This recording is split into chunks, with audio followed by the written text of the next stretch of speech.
సమాధానం చెప్పాల్సిన సమయాన్ని కూడా ఇవ్వకుండా మధ్యలో ఇంటరప్ట్ అయ్యి మాట్లాడటం ఇది వాళ్ళకి పరిపాటు అయిపోయింది. ఎందుకంటే ప్రజల సమస్యలు వినే పనిలో వాళ్ళు లేరు. వాళ్ళు ఏ కాడికి పరనింద పారాయణం, గతం మీద గతం మీద గతం మీద గతం మీద గతం మీద గతం మీద చెప్పుతూ పోవడమే. అంశాలు పక్కన పెడితే వైఎస్ సునీత గారు నిన్న కలిశారు ముఖ్యమంత్రి. చౌదరి గారు కైండ్లీ ఆయన లెట్ హిమ్ కంప్లీట్. సునీత గారు నిన్న ముఖ్యమంత్రి గారిని కలిశారు. మళ్ళీ దాని అవుట్కమ్ ఏంటి? ఆయన ఏదో హామీ ఇచ్చారు. సో ఈ వారంలో can we expect some more arrest? ఆమె తండ్రి గారి విషయం కోసం ఇప్పుడున్న ప్రభుత్వంలో చంద్రబాబు నాయుడు గారు సీఎంగా ఉన్నారు. ఇప్పుడున్న ప్రభుత్వంలో డిలే కాకుండా పని చేయమని చెప్పేసి, మాకు న్యాయం చేయమని చెప్పేసి కలిసి ఉండొచ్చు. కలిసి ఉంటే ఆయన ప్రభుత్వ పరంగా ఏం చర్యలు తీసుకోవాలో తీసుకోవాలి. తీసుకొని ఎవరైనా అరెస్టులు ఉంటే చేసుకోవాలి. ఎందుకంటే నేరస్తులు ఎవరైనా నేరస్తులే, అది ఎలా ఉన్నా దాని పని చేయాలి. ఇక్కడ నేను మొదటి నుంచి నేను చెప్తున్న విషయం ఏంటంటే సమస్యలు పక్కదారి పట్టించడం కోసం ఇప్పుడు పాపం మంత్రి గారి మనవరాల గురించి తిరుపతిలో ఇలా ఫేక్ ప్రచారం చేశారు. ఒకవేళ అది ఫేక్ ప్రచారం అయితే ఒకవేళ ఫేక్ ప్రచారం చేసిన వాళ్ళ మీద చర్యలు ఎవరు తీసుకోవాలి? తప్పెవరు చేసినా తప్పే కదా. అలా కాకుండా అది ఫేక్ ప్రచారం అని చెప్పేసి ఊరికే ఒక మాటని వదిలేస్తే సరిపోద్దా? ఒకరి మీద నిందేసి వదిలేస్తే సరిపోద్దా? బాధ్యతగా ఉన్న ప్రభుత్వం మాటలు మాత్రమే చెప్తుంది, పని చేయట్లేదు.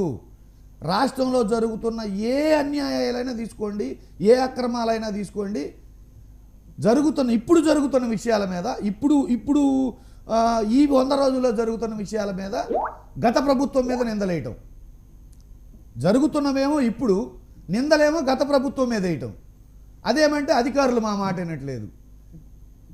ఇది జరుగుతున్నది. కేవలం నేనేమంటానంటే ప్రభుత్వం దయచేసి ప్రజలు మీకు అధికారం ఇచ్చారు, 100 రోజుల పాలన పూర్తయింది, పరనిందా పారాయణం చేసుకున్నందువల్ల మీకే నష్టం. మీరు పని చేయండి, పని చేసి చర్యలు తీసుకోండి.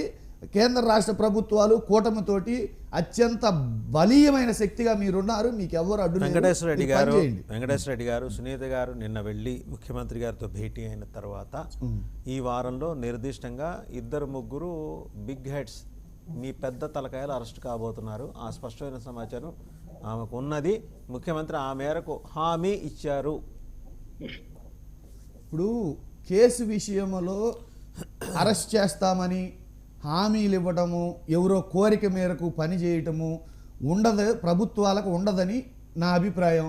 ఒకవేళ ఆ కోరికలు కాదు, అక్కడున్న కేసు ఇన్వెస్టిగేషన్ ప్రకారం కేసులో ఎవరైనా నేరస్తులు నిజంగా తప్పించుకొని ఉన్నా, నిజంగా వాళ్ళ మీద చర్యలు తీసుకోకపోయినా ప్రభుత్వం చర్యలు తీసుకుంటుందని చెప్పేసి విశ్వసిస్తున్నాం. న్యాయ వ్యవస్థలు ఉన్నాయి, న్యాయ వ్యవస్థల ద్వారా పని జరుగుతుందని మేము అనుకుంటున్నాం. ప్రతిదీ కలిసి ఏదో 2-3 పెద్ద తలకాయలు అరెస్ట్ అయితే 100 మంది పెద్ద తలకాయలు, 200 మంది ఉండని, 100 మంది ఉన్నాయి, 2 ఉండని, ఎవరుంటే ఏంటి?